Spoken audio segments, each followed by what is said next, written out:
بسم الله الحمد لله رب العالمين والصلاة والسلام على رسول الكريم وعلى آله وصحبه ومن تبع سنته إلى يوم الدين. We begin by praising Allah and sending peace and blessings upon the final prophet, the Prophet Muhammad, and his family and companion and all those who follow him until the last day. Today we will have a very fairly short but at the same time detailed discussion. Myself, Brother Ismail Bullock and Brother Abduraheem McCarthy, we're going to touch upon today the issue of Valentines. And we know that this is practiced by so many, even Muslims around the world, and many view this as being something that is very trivial and very small, and it's just a bit of fun, and what's the problem? So today we'll discuss, firstly, Brother Abduraheem will take us through the Sharia aspects of this, and how this is an innovation, and how the Islamic law, and how Islam views innovations, and then I will go a bit through the history, and we will see the serious and really very dangerous origins of the festival or the celebration of the Valentines. So we'll go over to Brother Abduraheem. Assalamu alaikum, brother. بسم الله الرحمن الرحيم الحمد لله رب العالمين وأصلي وأسلم على المبعوث رحمة للعالمين نبينا محمد وعلى آله وصحبه أجمعين. And in reality, when we talk about Valentine's Day, is it halal, is it haram? And what Brother Ismail mentioned was very important, and that is a lot of people, it's just having fun, it's nothing serious, it's no big deal. April's Fool, all of these holidays, we're just celebrating Christmas with our neighbors. These type of things, like it's not really a big deal. But Valentine's Day, it's haram in Islam for several reasons. First of all, because it's an innovation into the religion. And innovation, it has a very high status when it comes to the things that are status, meaning that of the dangers when it comes to things that are haram, because they, like the scholars mentioned, is that when it comes to Iblis, the most beloved things to him, first of all, is the shirk, that he loves the shirk. And second of all, after the shirk, even before the major sins, it comes to the bid'ah, the innovation in the religion. So we see now that in this innovation, how dangerous it is in Islam. The Prophet ﷺ, he said, Man ahdatha fi amrina hadha ma laysa minhu fahuwa radd. That whoever invents into this affair of ours anything which is not from it, then it is rejected. And we see the dangers of the innovation. That's why the scholars mentioned that the person of the bid'ah, he's more beloved to Iblis than the person of ma'asiyah, the major sin. Why? Because the person who has the major sin, he knows he's doing something wrong. He'll say, make dua to Allah that He'll forgive me, I'll be able to make tawbah. But the person who innovates something, he thinks he's doing something good. And we talk about Eid. Now they call it in Arabic Eid al-Hub, right? Which is it's a form of Eid. It's a celebration. And we know in Islam we only have two Eids.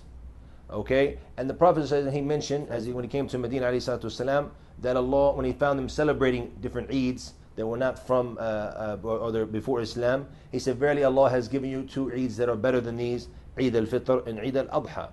And Eid is an act of worship. This is what a lot of people don't realize, that Eid is from the ibadat, it's from the acts of worship. Even the scholars of Islam, they mentioned that Eid or the ayad, the different holidays that are celebrated, they said it's one of the major things that you celebrate when it comes to the people's religion. It's one of the keys of any religion, any faith, that what it's built on the ayad, the holidays that they celebrate. So it has a big status. It's something very important in any religion, the holidays. So when you celebrate somebody else's holidays, another religion's holiday, it's actually very, very dangerous, even more dangerous than other things you could be doing with them. And this leads us to the next thing. We talk about the innovation, and then that is the issue of the tashabbuh, which is imitating the non-Muslims. When we imitate the non-Muslims, the danger of this is the Prophet ﷺ, he said, Man tashabba biqawmin fahuwa minhum. That whoever imitates a nation, that he's from him. So it's a serious thing, imitating somebody. This is what people don't realize. And also he said, alayhi salatu wasalam, something in another hadith, that al-maru man ahab, the person will be with the person he loves, and he will be sent forth on the day of judgment, as it came in the other hadith, with those who he followed in this dunya. He will be sent forth with them on the day of judgment. So this shows us the danger of that as well. And another thing which shows us the danger of celebrating this holiday is, in our time, what it's calling to is to do that which is haram. Because it's not really talking about the main thing between a man and his wife. It's talking about between a man and women he doesn't know, and getting to, won't you be my Valentine, as they say, right? So what happens is people fall into a haram, And many women are fooled in falling into that which is haram and displeasing to Allah. And this is pretty much like a one-night stand. You think about it. Exactly. Be my Valentine for the day. Or exactly. Just like on Christmas, give me a kiss just today under the mistletoe. Exactly. It's like a one-night stand kind of thing. That's what it leads to. So, and this is what's meant by it, as you'll brush over in the history.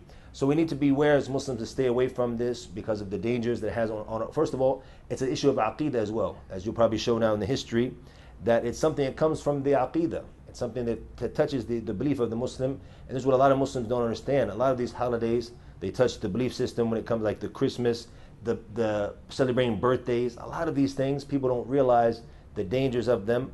And we'll say at the end, as we pass it over to Brother Ismail, talk a little bit about the history, is that it's haram in any way, shape, or form for a Muslim to take part in Valentine's Day, whether he celebrates it himself, even helping others celebrate it. Selling things in your store that has to do with Valentine's Day is haram. It's a major sin. Doing anything that helps even non-Muslims, and especially if you help Muslims, even worse. And that's why the scholars, they said that celebrating any holiday or making a new holiday in Islam, making a new Eid in Islam, new holiday, it's haram. Even if it's for a Muslim holiday. If you make it into Islam, that's haram. But when you make it something which comes from the non-Muslims, it makes it even more haram, even more dangerous. So we need to be aware of this and be careful as Muslims so don't fall into the traps of shaitan and do that which is displeasing. Obviously, we don't have much time. There's a lot of other things, but I just want to focus on these three issues. The issues of it being innovation into our religion, the issue of it being a tashabbuh or imitation of the kuffar that shows the danger, and the third thing that we brushed over briefly also was the issue of what they are calling to, of falling into zina, and that was displeasing to Allah. And I'll pass over to my brother Ismail, quickly give us some of the history about where this Valentine's Day, where it actually comes from. Jazakallah khair. Well, basically from the historical side of things, it has two aspects. It has the Christian aspect and it has the paganism aspect. You'll see, if we start off from the Christian side of things, there were numerous early Christian martyrs that were named Valentine. There were two specific ones. One was that were killed, executed on the 14th of February. One was the Valentine of Rome, and the other one was Valentine of Terni. And if we specifically look at Valentine of Terni, because he became a Saint Valentine, because his story is very much focused around what we see in modern day Valentines. He was basically met by the Roman Emperor Claudius II in person, and the emperor was very impressed with him, and he tried to convert him into Roman paganism. And Valentine did the opposite. He tried to make him into a Christian.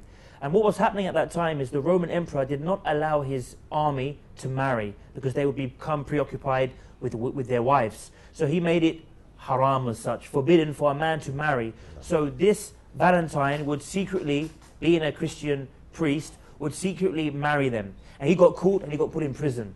And there is one thing that's supposedly attributed to him, is that he was basically supposed to have healed the prison keeper's daughter, who was a blind girl.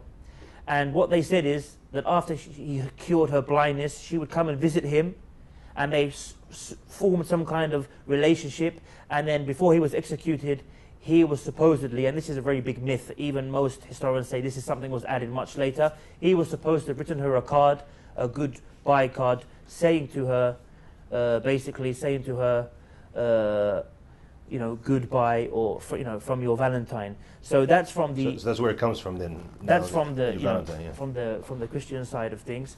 But if we go into the ancient Roman side of things, what you'll see from there is that the festival of Valentines has a lot of its roots from the Roman pagan festival called Lupercalia. Now this was literally a story about a wolf that would chase a girl. And this is where, as Brother Abduraheem mentioned, the serious issues of Aqidah, yep. This is where it really hits you here, is you find that they had a festival, they would sacrifice a wolf and a dog. So when we say sacrifice here, what are we talking about? They are sacrificing a wolf and a dog to Roman gods, a clear aspect of shirk, major kufr, major shirk. So this is what they would do. Then they would take the hide of the wolves, and they would have the naked women queue up, where they would whip them with this. And then they would put the names of all the women in a jar, and from there they would select the women, and they would basically have to put it in such words, they would have sexual relations with the women, mostly for a one-night stand. So it was like a very big kind of festival of orgy. And they believed that when whipping these women with the sacrifice skin of the wolf or the dog, that this would make the women fertile. So again, more shirk. That by using this dead animal sacrifice, this is what the people are not getting, is that this stuff, it's very in depth in the aqid issue. This is the big danger of it. But when we study into the history, we see this, and this is what people don't seem to realize. So I mean, that's right. And even we see that the modern Valentine we see what happened in the 15th century. What happened in the later centuries, you find that the Pope Gelasius I, in the 5th century, he decided to combine the Valentine's Day, which was initially there to honor the martyr, and combine the Lupercalia into one to try. And his idea was, we'll remove the pagan beliefs. But what happened is, as we see from history, is aspects of the pagan belief were removed, but they still kept the same thing, which was the alcohol and the looseness and the so-called love and fertility. So we see that all of this is based on the major shirk beliefs, and we really have to end it up now. And we thank Brother Abduraheem again, and inshallah we will make this a regular series. Inshallah, hopefully every bi-weekly will come to you with this discussion show, inshallah, with Brother Abduraheem, benefiting from his knowledge, inshallah, to address lots of issues and lots of important issues. And until we see you next time, we thank you for spending the time with us. Wassalamu alaikum wa rahmatullahi wa barakatuh.